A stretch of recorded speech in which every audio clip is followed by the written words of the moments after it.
and I think you'll be very pleased with the presentation.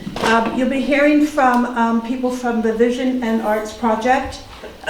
Members of the board, or one member of the board will be speaking. And then there'll be a film about Bob Parker, and he'll take questions afterwards. So thank you very much. Fedora? Thank you. Thanks, Anne. Okay, thanks everyone for being here today. My name is Adora, and this is Brian. And together we run the Vision and Art Project, which is a branch of the American Macular Degeneration Foundation. Can everyone hear me back there? Yes. Thanks. The Vision Art Project has been developing over the course of about 8 years, and we focus on bringing attention to the lives and work of exceptional visual artists with macular degeneration. We do have a second picture. Oh, right. We first met Bob in 2014, and we're delighted that he allowed us to make this film about him, which in the most practical terms has meant that we visited he and Judy many, many, many times in the past 3 or 4 years. Thanks, Bob and Judy. Judy, where are you? Thanks for your generosity, hospitality, and patience over the years. We really appreciate it. So before we turn our attention to Bob and the film that we were very fortunate to be involved in making about him, we would just like to thank a few people. Before that, I would like to say that we do have abundant information about our project and sort of what brought us here, and we certainly welcome and invite conversation after the film, which I hope you'll stay and enjoy with us. So without any further ado, though, we certainly want to express our gratitude to Margaret Haskey and the Cornwall Library for partnering with us on what is the first public screening of this film. That she's... The mic. Do I? Like that. Hello. That's much better. Okay. Oh. Yes, well, we are very grateful to Margaret Haskey and the Cornwall Library for partnering with us on what is the first public screening of this film, first of many, we hope. That she so generously made the library available for this event has given us the opportunity to publicly launch this film within Bob's community, which we really appreciate. We'd also like to extend our profound gratitude to the American Macular Degeneration Foundation, which supports all of our programming at the Vision and Art Project and is hosting today's event. AMDF was started by Chip Gehring almost 20 years ago. Chip is here today, following his own diagnosis of macular degeneration. It's Chip's vision, and of course we mean that metaphorically, which has made the Vision and Art Project possible. Chip has remained an active mentor and critic during the making of this film and continues to steward the Vision and Art Project forward in profound ways to this day. Also present from the foundation are Roz Torrey, Matthew Levine, Paul Garapi, Jennifer Williams, and the foundation's graphic designer Hans Teensma, a wonderful, supportive, creative, and inspired group of colleagues. Please feel free to introduce yourself to them after today's event. I'm sure they'd be happy to field any questions that you may have.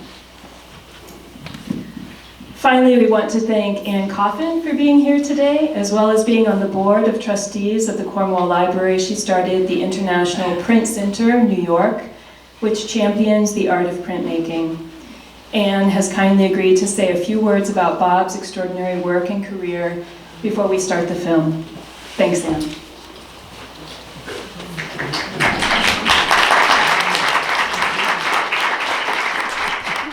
Have the school hall today. Should be at CCS, the room there.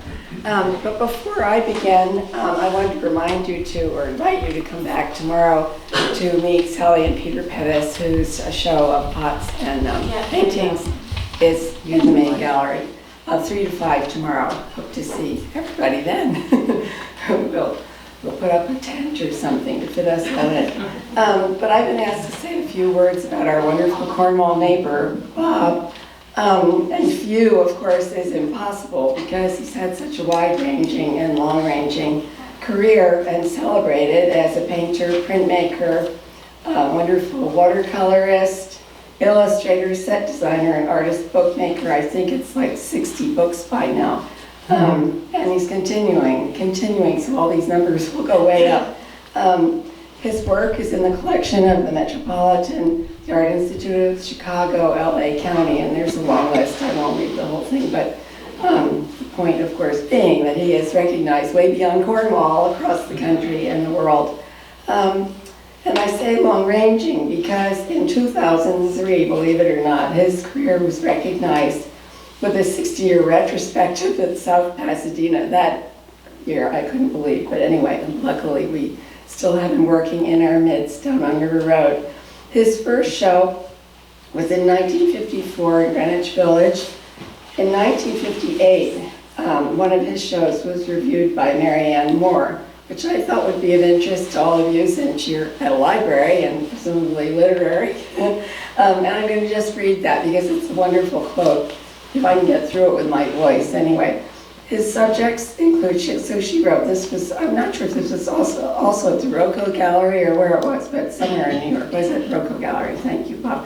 His subjects include animals, persons, individually and en masse, trees, isolated and thick set, architecture, ships, trip movements. I mean, look around, you can see it all right here. An ink drawing of an elm by a stone wall, the sea. His sleeping dog is the whole, in essence, simplicity that is not a product of a simple mind, but of the single eye, rapt, genuine, undeprecatory love for the object, for the subject. The dog's pair of legs curve out parallel, his solid cylinder of tail laid in the same direction, the eye seen as a diagonal slit in the nondescript pallor of whitish skin. They focus thought on treatment, not just on the dog. A curse of ease in the lines suggests a Rembrandt-like relish for the implement in hand. Better yet, there's a look of emotion synonymous with susceptibility to happiness. I thought that was a beautiful quote, and still, of course, applies to the recent work that we see some of here today. So the only other thing I really wanted to say is this is not his film debut. He was in a film many years ago, 1956, in Lust for Life. It was not Kirk Douglas's hands, it was Bob Parker's hands, Van Gogh's hands. 55. Sorry? It was 55. 55, sorry. Can't believe anything you read. Thank you. And that's basically, I think everyone should look at the art before you leave because that's the best, really, story of Bob's work. Thank you. Thank you.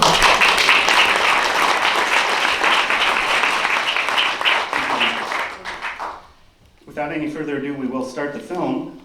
With one mention, though, I would like to mention Chris Parker. Is Chris Parker here? No, he couldn't come. So the score of this film, and music in general, is something that I have come to find is so very critical in the film and happens really much towards the end, or at least it did in our film. And it so dramatically changes the film, and we fumbled around a little bit with sound in the making of the film, and Chris very kindly agreed to score and compose and play the music for the entire film that you'll be seeing now. So I think that it provides an invaluable contribution to the overall feeling of the film. So hope you enjoy. Thank you.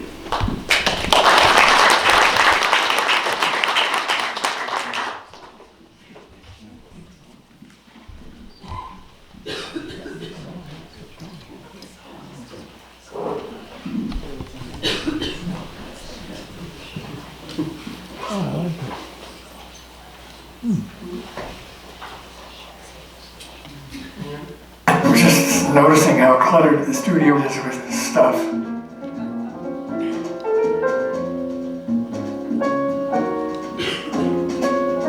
Overhead are airplanes and things hanging. And I'd really like to have a brutal cleanup someday. But I like it.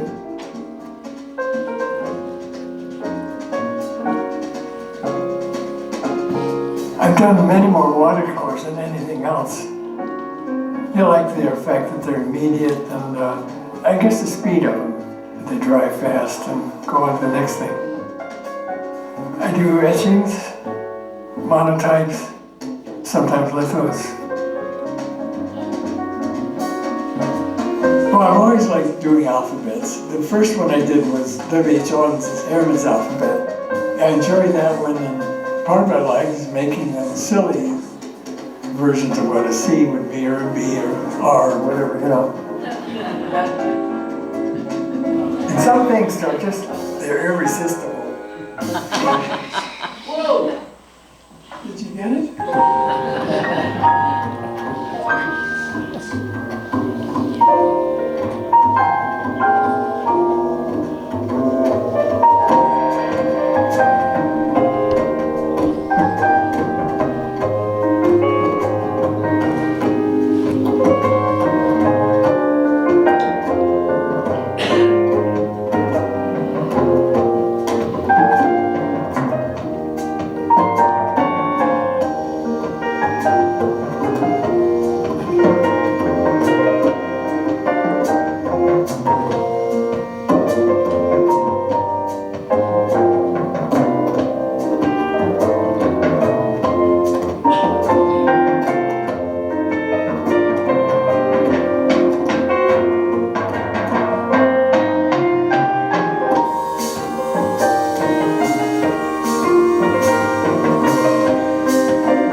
That's when it started in 2000. It was in winter time, because a bright day and the snow on the ground. I was walking from the house to out here.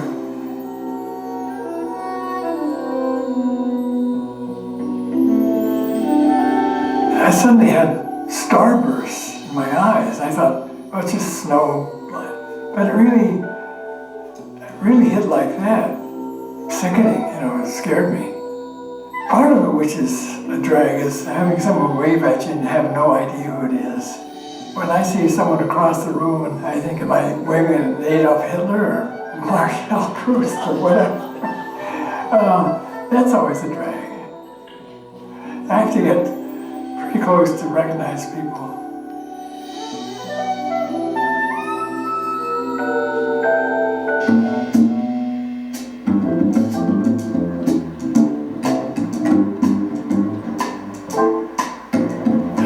Grade I would have been, probably third grade or something.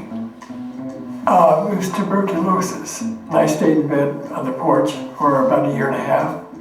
The radio didn't work till after dark because of radio waves in those days. So I drew all day and painted watercolors, obviously, because I was in bed. In those days, the radio news would be about the Italian-Ethiopian War and then the Sino-Japanese War. My early sketchbooks, I did a lot of imaginary scenes of the wars going on. Luckily, my mother saved one of the sketchbooks from that era. That's how I entertained myself all day.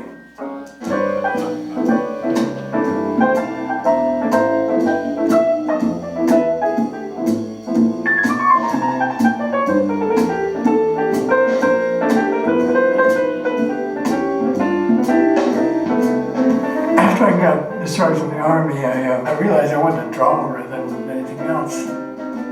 I loved it right from the start. It's terrific. Doing things you want to do all day is couldn't beat it.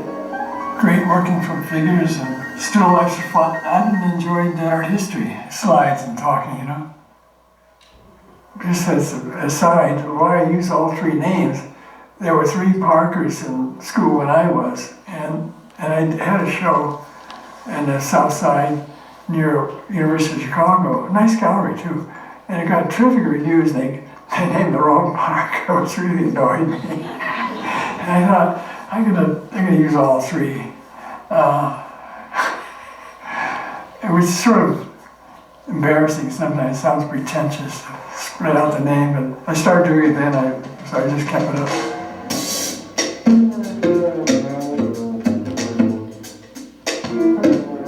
My last year at the Art Institute, I knew I didn't want to stay in Chicago. You know, I had about 3 galleries, and it Those early years were hard, you know. Meals were very spare and rents were a big item. We had 3 kids already, you know, and I mean, things were very much cheaper then, but it was tough. We were all so poor. We used to go to a place in the corner and somebody would order tea with hot water, and then those at the table would put ketchup in it and make instant tomato soup. I mean, we were really poor. And then I had a call from the Museum of Modern Art asking me to have my hands photographed. They'd recommended me someone there for doing Kirk Douglas's paintings and hands for the movie they were beginning that summer. My actual job in that movie was making Van Gogh drawings and paintings, and I did about 100, I'd say, you know. Some of them, they wanted them half finished and you could crumple them up. I did the Crows Over the Cornfield. You know, I'd do a bit, and then Kirk would stab at it, and then I'd do a bit more. It was a terrific summer, and in retrospect, I realized that it was a big change for my life. I didn't, you know, the hands of Vincent van Gogh. I mean, nobody serious would think that about anything. I didn't know it then, but it really changed the way we lived. After that, we lived on what I made, painting pictures. It was a big do for us.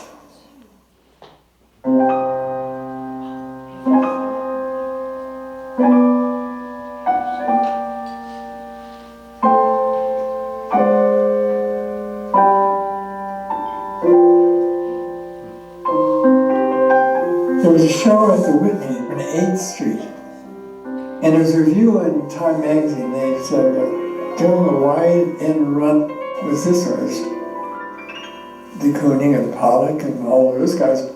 No, it was quite different from what they were doing. And, you know, I never felt part of that movement at all, you know.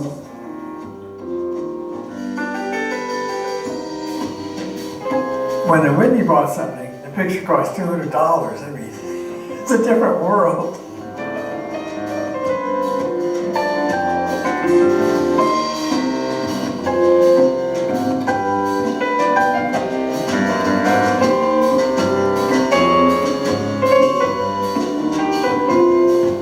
Then I did a lot of jobs for magazines, and it was a great chance to travel. Fortune sent me to West Africa, North Africa, Central America, everywhere. They were great then. Sports Illustrated sent me to Ireland for shooting, and so I went to Rwanda for the Air Force. But they were all jobs that I couldn't have afforded on my own, but doing them for a magazine was no chore at all, you know.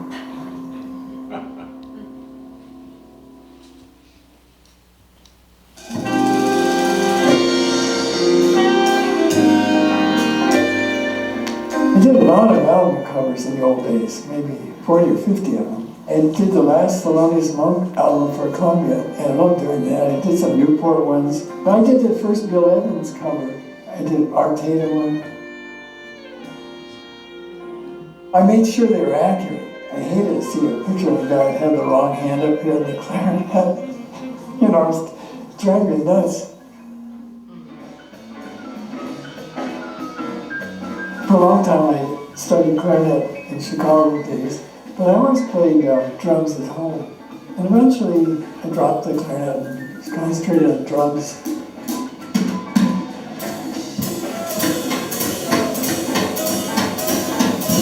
No, I could play it and swing, which is what matters, but I'm not a great technician by any means. No, I'm just trying to keep time, and I don't know, it's feeling when you lock into some certain tempo that's just right and everyone is on it, and it's great. It's like flying or something, you know? Exhilarating, really.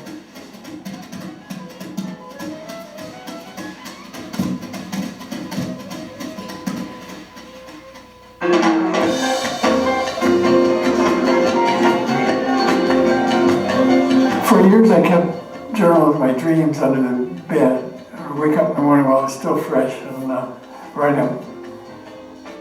So I have many books of my dreams.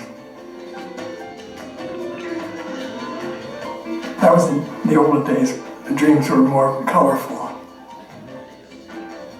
I just enjoy keeping those journals. They were so riddled, some of them. So different from now, where they're so peaceful and, gee, what a nice building, you know. Isn't that all alabaster shine nice in the sun?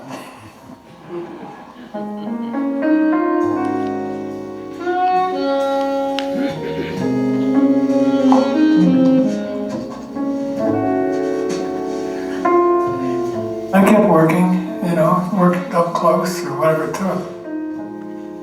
I work up close anyway. And the pictures are always lopsided anyway, so sometimes I'm a photorealist. You know, I deliberately, consciously go to poets. Like Auden, this film with images. Brecht was. When she had drowned and swam down from the streams into the great rivers, the opal of the sky showed wonders. Like God slowly taking the body apart, you know, first the hair goes, then the eyes go, then that's what that poem is. The abstract never interested me. I would rather try to show it an illustration of something, not my poem about it, you know. And when I paint, I'm just thinking of what more can I add to it to make it more like water, skeleton, and land, you know? We just think of soil and grass and stuff. I might even make this more sky-like and think of this as the horizon, you know?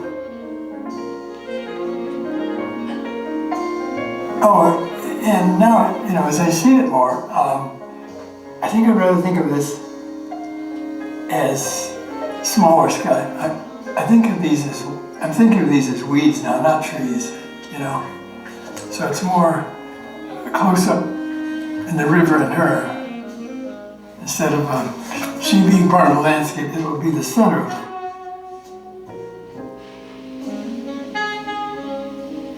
Weeds are easy.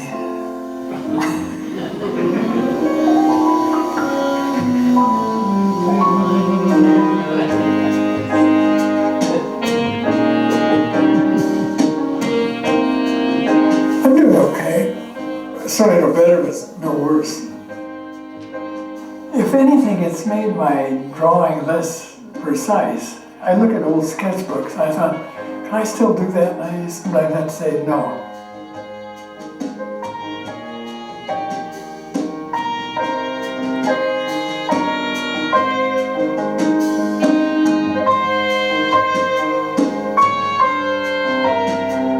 I miss drawing from life, you know?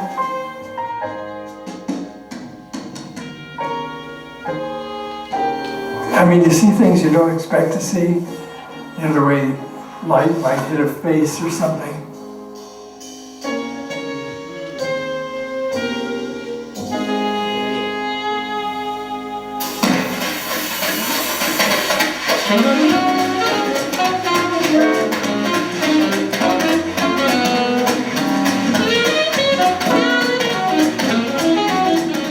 I don't know what I'd do if I didn't paint.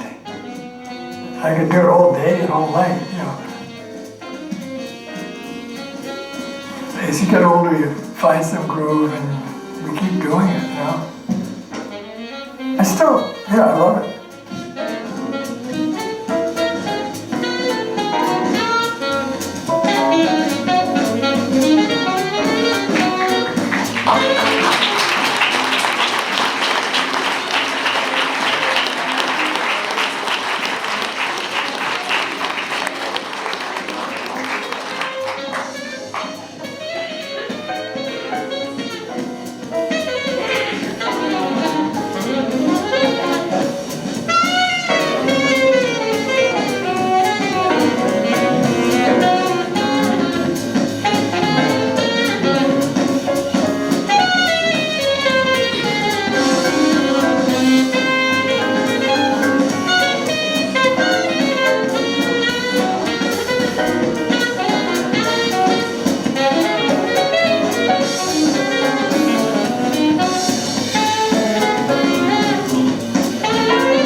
Bravo!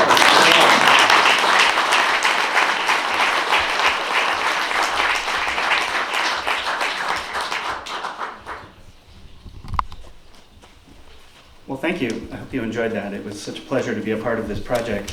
And it's really wonderful to see all you here and to share this with you.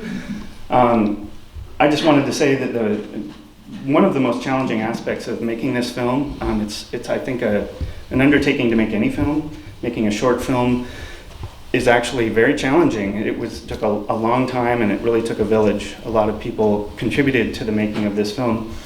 As you all are well aware, Bob Parker is an incredibly complicated person, and really he's deserving of a much longer film than we could afford the time to produce. So, but it was such a pleasure to be working with him. One of the qualities of the film that I will say is there in small measure is a sense of play and fun. And just for myself, I wanted to say that the Apple launching was a big part of our studio visits. Over the course of 2 days, we would take breaks and launch apples across the street and target shoot birds and lampposts and things like that. So I think that really captured the spirit that I'll remember from the making of this film. So we would like to take a few minutes for questions and comments, but before we do that, I would like to just thank a couple of people who were very critical in the making of this film, whose names have not been mentioned yet, and I will pull that up here.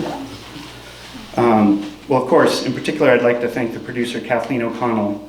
Did Kathleen make it? Hello. Hello. Nice to see you.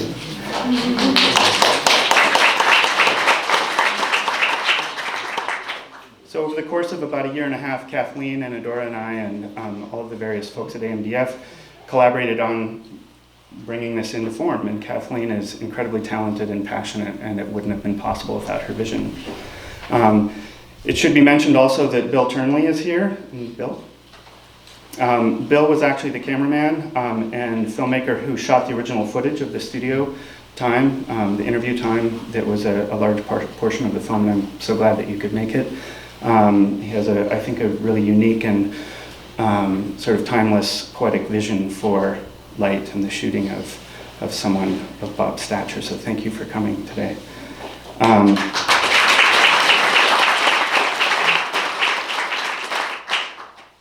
Just to return to the process of making the film, I will say that Kathleen combed through hours and hours of footage to arrive at where we arrived at.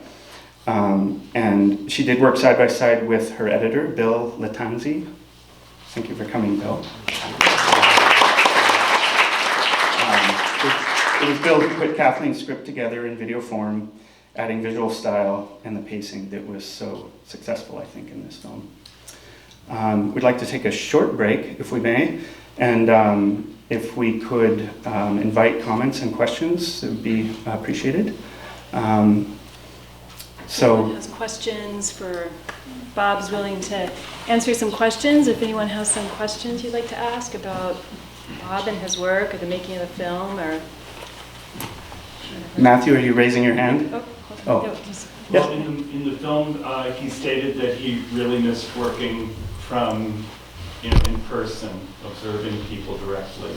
So I was wondering, presently, are you working from photographs? Are you working totally from your memory, or is it a variety of sources?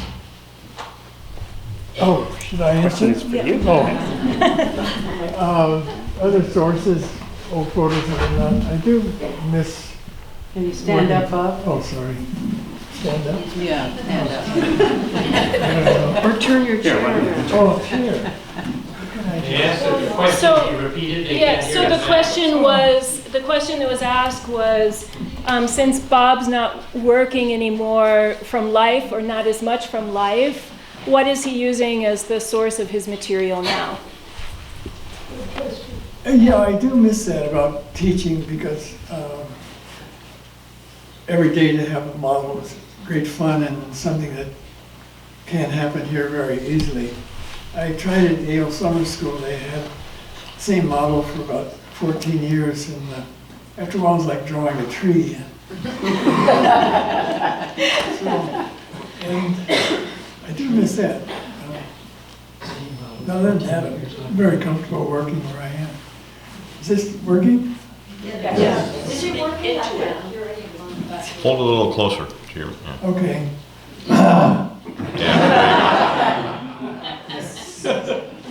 So Bob, do you work from more memory and photographs now, or? Both, all those things. Recently, the gallery I was with in the city closed up, and a lot of work from the 50s and 60s came back to me, and I looked at all these dream journals that I kept, and so every day I try to, well, I don't know what I try to, but I start doing something or other out there. And I don't know what else to do with the day anyway, other than paint and stay warm. And listen to music out there. I want to know what it was like for the 5 boys to grow up with Dad, many of whom are musicians and artists themselves. Well, it was great. It was like a permanent holiday at our house. It was wild. We lived deep in the country. There's no one near us to see us or hear us. No friends or relations, sweetheart. See Bob's a little closer. Sorry. In any case, we had a music room there that had a piano in it. Someone had left vibes there. There was a bass there, and there was drums, and no one lived near us, which is in a place called Cornwall, New York. So we made music day and night, and when the boys were at school, I painted, and at night we made music, right, Chris? Yep. Some of them are here. I think most of them are here, aren't they? Chris is here, who did the score for the film. A beautiful job, Chris. Yes.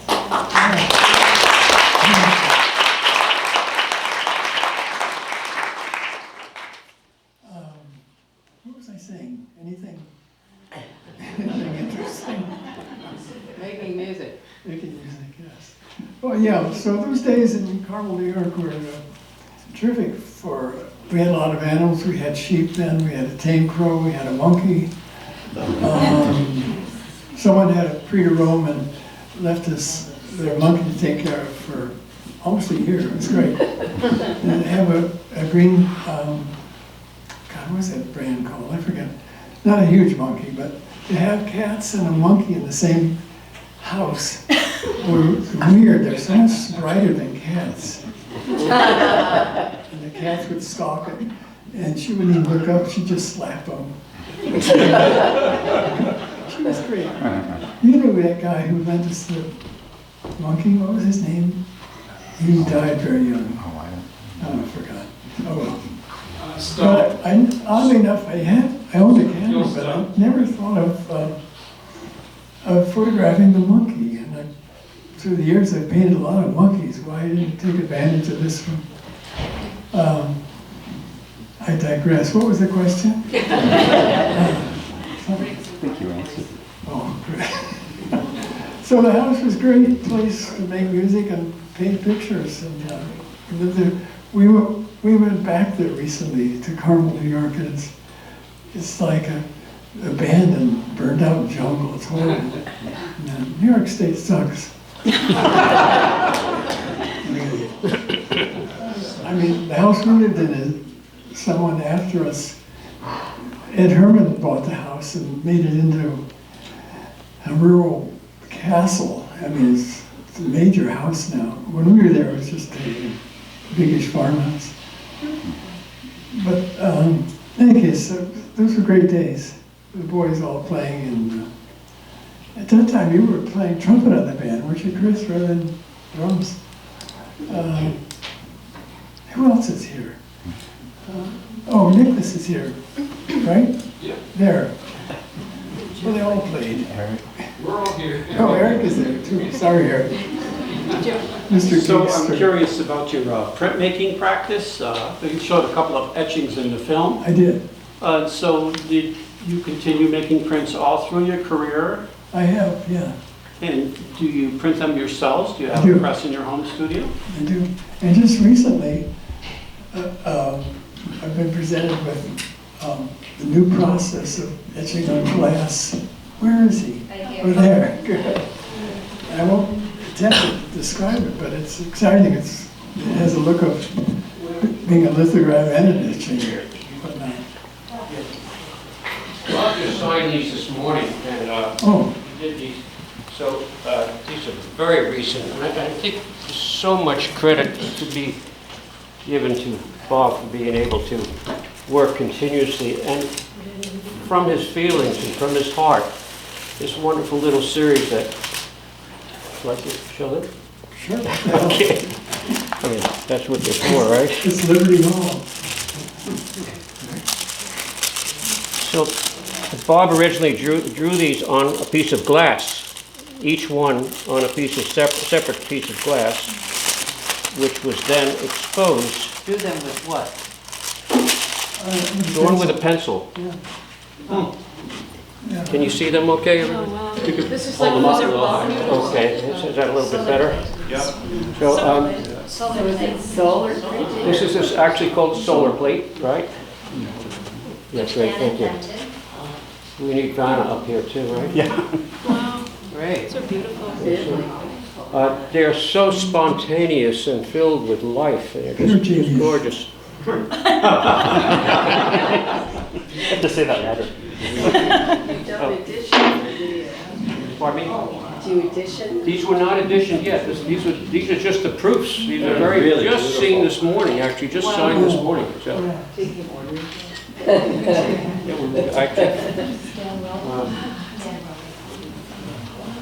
yeah, am I holding that right? Yep. Yep.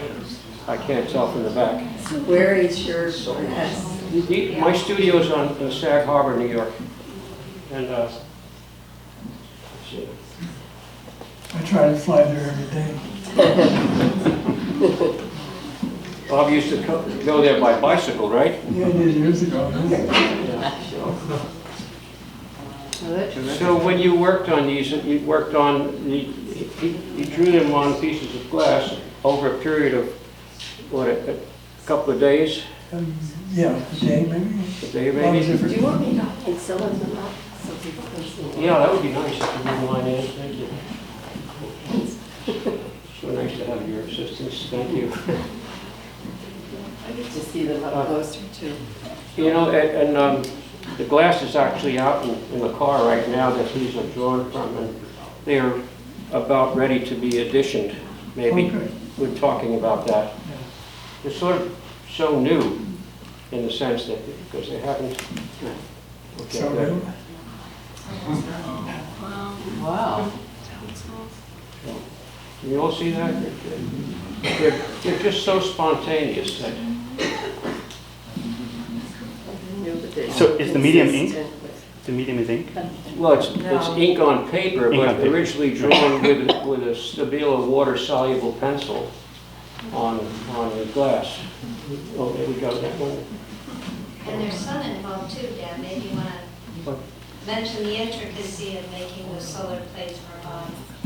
Mention the, Intricacy of the solar plate technique. How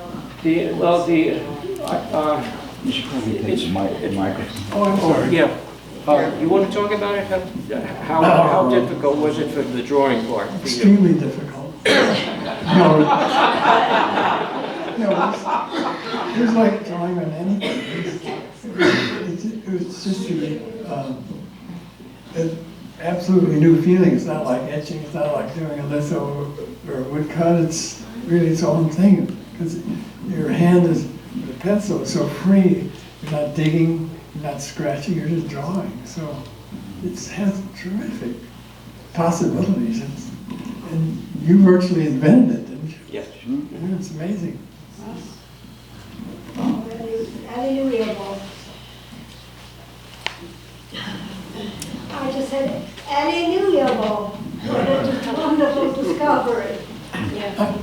I'm sorry, what? Just what wonderful Hallelujah. Oh,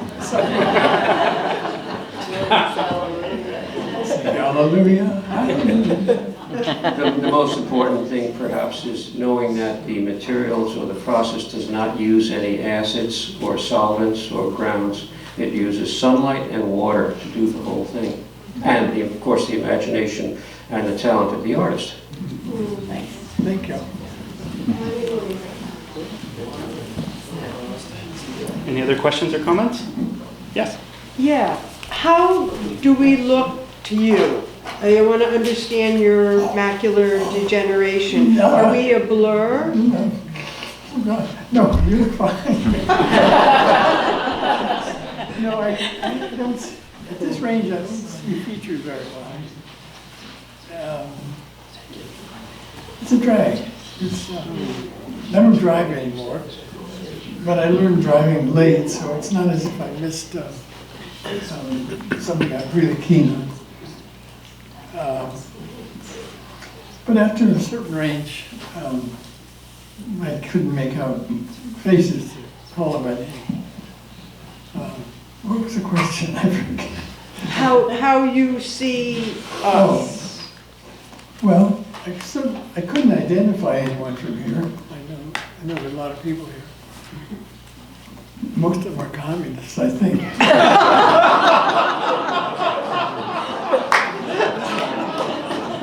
And we're going to get them out of here. We're going to get them over the border. We're going to make them border walls. Can you believe we're living with that guy? I didn't mean to bring him up. Jesus Christ. I didn't mean to curse either. Yes. I have a question for you, Bob. Cutting the film, I was struck by just the tremendous productivity over the years and day to day. And my question is about your day-to-day process. It seemed to me, and I guess my question is this right? You plan stuff out, or it seemed more like you look at it as a job. You show up at 9 o'clock in the morning and figure out, well, what do I do now? And wait for an idea to come. The latter, I'd say. Something, you know, when I go out there, sometimes I know what I want to do. Sometimes I don't. I just start messing around with paints or brushes or whatever and see what happens. That's what I do miss about teaching, the fact that you had a model and the model's going to be there for, I miss that. And although, I don't know, it's funny, if I get into some process that's complicated, like making an etching or something like that, the preparation is different. But usually I just go out and start scribbling or painting at something or other. I just wanted to hear a little bit about if there is a connection between your music and your art, and what is that connection? Oh, no, I'm a rank amateur with music. I love playing, but my sons are musicians, and I paint pictures and play drums on Saturday nights at Interlochen, in case you're cruising. I think we've been there 18 years now. Last week, there were 3 people there. Some weeks there's no one there. I don't know how they survive. But what were we talking about? Connection between the music and your art. Oh, I love playing, but and my son Chris went to School of Visual Arts first and was doing famously there, and he answered an ad in the Village Voice, and he joined the band, and the rest is history, right, Chris? Yes? Say yes. And Chris did the music that you heard up with the film. And what else? You had another question, Bill? Do you listen to music while you're painting? I do. I used to do, for a couple of years, I did a radio show on the local station in Sharon. It has a range of about 18 feet, I think. Or so. But we did that show I had a friend of mine on with me, and we did it for a couple of years. And a friend of mine, very adept with such things, instead of taking in a stack of 78s or LPs, he put them all on a disc for me. So I do the whole show on a disc. And it was great. So I got when the show stopped, when we stopped doing the show, my partner died. I didn't want to do it alone. I have all of those, like complete works of Duke Ellington or Bingham or whatever. Sammy Kaye, just kidding. The Mild Brothers. What was the question? Sorry. If you listen to music when you were... Pardon? Oh, yes, I have it on constantly. The disc I made at a friend's house, I would do everyone's version of, say, I don't know, Cherokee or something. And I had maybe have 18 versions of it and play it on the show. It was great. So I play those often during the day. Do you have a #1 jazz artist? No. I was saying this, one of my sons just today, there are 4 giants that will probably never be matched. Benny Goodman and Buddy Rich. And for a long time I would have said Art Tatum, and then our friend from Canada came down, you know. Oscar Peterson. Oscar Peterson, yeah. Giants like that always are impressive and never be better. I think. Can't say that about art, I think.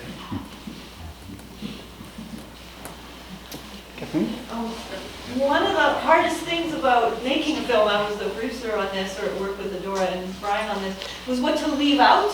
And we had a lot of beautiful slides of your sculpture work that didn't make it into the film. So I was just curious, are you still working in that medium? Are you still doing sculpture? No, I usually do that in the summer. I mean, when it's warmer, because I cast in clay, and in the winter the clay is so stiff it's hard to do images in the clay. And so in the summer I probably do more of them again. For a while I did a lot of those. But generally, sometimes I go through old plates and print a lot of them. Sometimes I do new plates. But something's out there all the time. It's cold out there though. And a lot of bugs come up on the floor. In the old days, I used to take, when I was done with the plate, zinc plate, there used to be a scrap metal place in Torrington. I used to take the stuff over there, and they'd say, "What is it?" I said, "Tell them what it is." And he'd say, "Don't you wish?" And he'd test it. He said, "It is." So I'd sell them. I wish I had. I wish I saved some of those plates from long ago. There were hundreds of them. I'm very lucky. Someone moved back to Holland, and her brother gave me her press, so I've had the same press for 50 years now, I think. A question? Yes. Have you ever cried looking at art, or have you ever cried listening to music? Neither. I've laughed at some of them.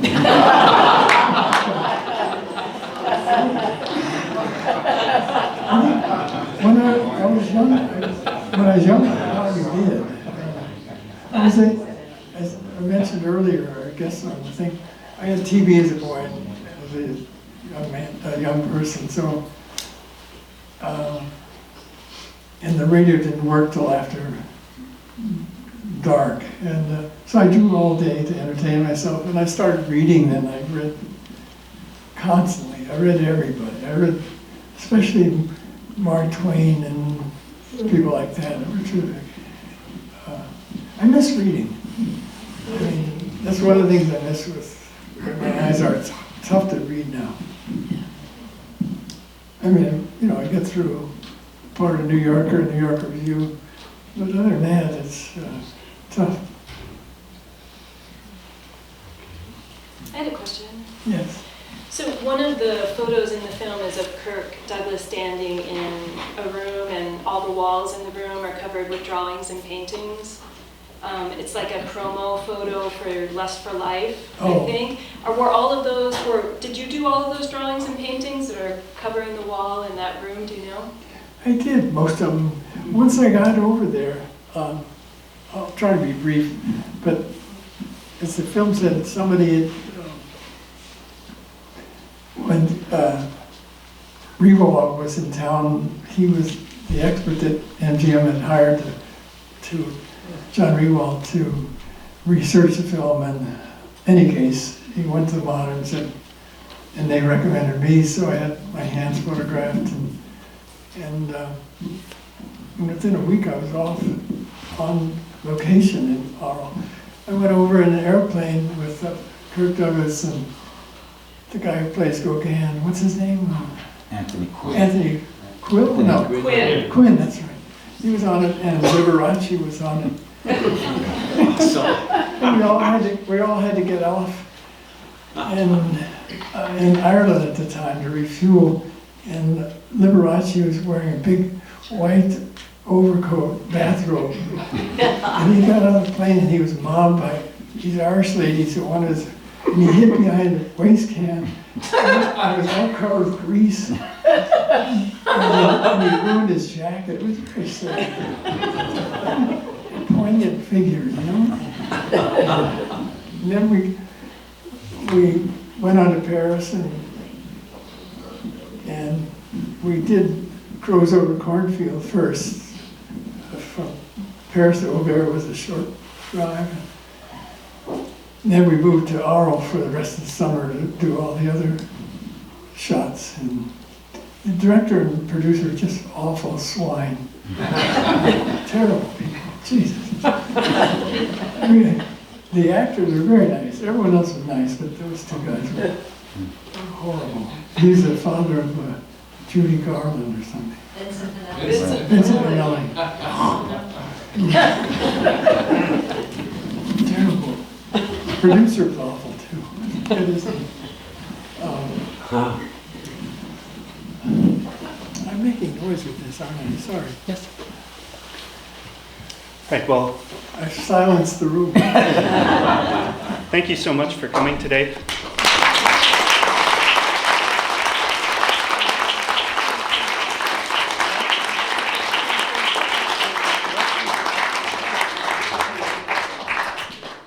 Please do stay and enjoy a bite to eat and a drink. And thank you again for coming. Have a great day. Thanks.